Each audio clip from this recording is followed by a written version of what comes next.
तर संजय शिरसाट आहेत की नमक हराम असं म्हणत अंबादास दानवे यांनी शिरसाटांवरती निशाणा साधलेला आहे। 4 पावलं प्रचारासाठी न चालणारे पक्षाच्या बळावरती निवडून आलेत। शिरसाटांच्या वक्तव्याला नमक हराम शिवाय दुसरा शब्द असूच शकत नाही असं अंबादास दानवेंनी म्हटलंय। हे सगळे लोक पागल झालेत, त्यांची विधानं अशीच असणार असं यावेळेस प्रतिक्रिया देत संजय शिरसाट यांनी पलटवार केलेला आहे।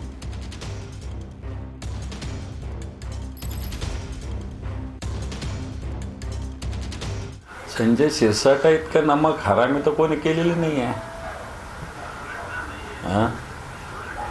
रिझर्व्ह कॅटेगरीत स्वतःचं कोणतंही श्रम नाही, स्वतःचं कोणतंही हे नसताना 3 वेळेस संघटनेच्या बळावर निवडून दिलेला माणूस जो 4 पावलंसुद्धा इलेक्शनच्या प्रचाराला चालत नाही, त्याला पक्षाच्या बळावर निवडून आले ना। आणि मग त्यांनी अशा पद्धतीनं वक्तव्य करणं,